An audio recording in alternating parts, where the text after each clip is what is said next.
Hey guys, how's it going? Today I want to do just kind of a quick review for you guys on the Hudson-based Spa's 4-person 14 jet spa. I hadn't seen too many reviews on this, so I thought I'd kind of give you guys my 2 cents based off my experience and let you know what I thought about it. It's also worth mentioning too that I actually found a pretty good deal on this spa, and I'll put a link in the description below so you guys can check that deal out if you're interested in picking one up for yourself. So you may be aware of the new wave in the last couple of years of all these 110 volt plug and play spas. I had initially been looking for a I guess you could say more expensive spa, like a 220 or you know, something you'd find at an actual traditional spa store, and kind of expected to spend around $5,000 to $8,000 on a hot tub. And I had noticed some of these spas that I've seen at Costco, Home Depot, things like that, that you can get like these 110 volt plug and play units, and kind of wrote them off initially that they weren't going to be any good or anything like that. Anyway, I won't give you all the details. Long story short, months of reviewing and looking and comparing, I ended up settling on the Hudson Bay 4-person, and I'll tell you right off the get-go, I am so glad I got this spa. I absolutely love it, and I highly recommend it. So if you want the short version of the review, there it is for you. I highly, highly recommend this thing. But let's talk a little bit about why.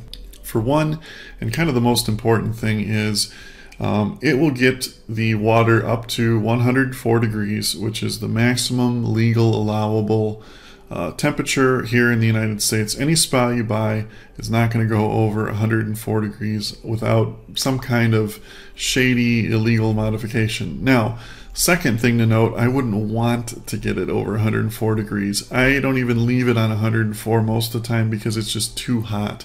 But 104 is about the maximum bearable temperature that I would say anybody's going to want with a spa. It's very, very hot at 104 degrees. So if you spend $12,000 on a hot tub or this, which is a fraction of that price, it's still going to get the water to 104 degrees. Now, the other thing that you don't get with this spa versus a much, much more expensive spa is the power of the jets. Just because it's a 110 watt, or 110 volt tub, it does not have the high horsepower jets. Now, I initially thought that that was not going to be a good thing, but actually, I think it is a good thing. For one, I find myself, even with these jets, which aren't the most powerful in the world, well, let me put it this way. I went in a buddy of mine's tub who had, I think, a 4 horsepower pump, which is, I would say, medium to high as far as power goes. They were annoyingly powerful. Like, you couldn't even sit in the same position for like a few minutes because these jets are on you, firing at you too hard. It's just uncomfortable. My tub is much, much more comfortable.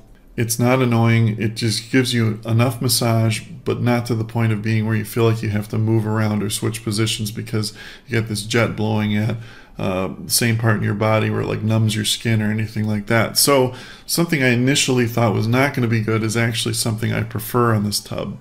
It has a waterfall. It has built-in LED lights that change to any color you want. It has a built-in ozonator, and it has a really good filtration system.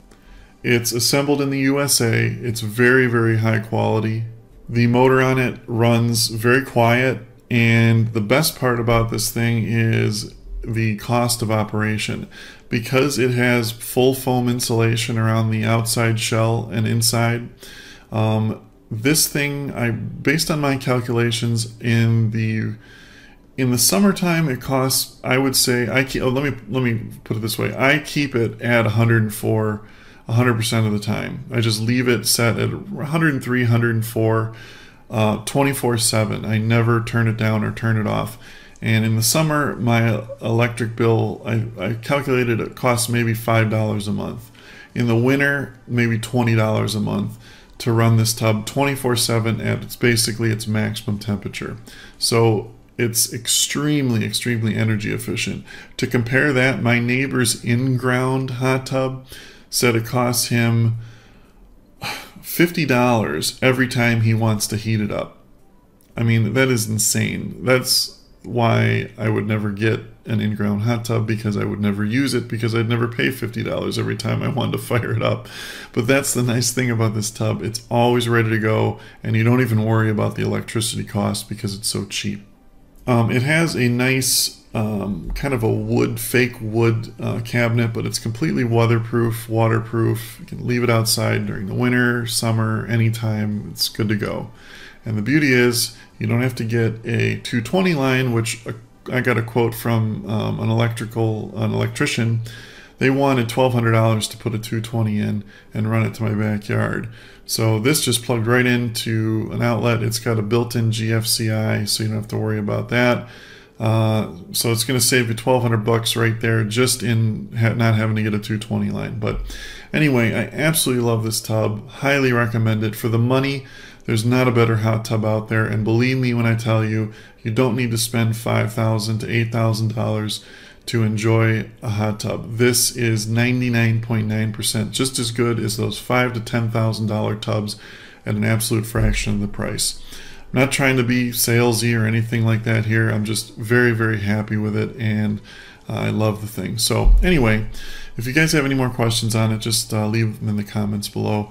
Thanks for watching, and have a great day.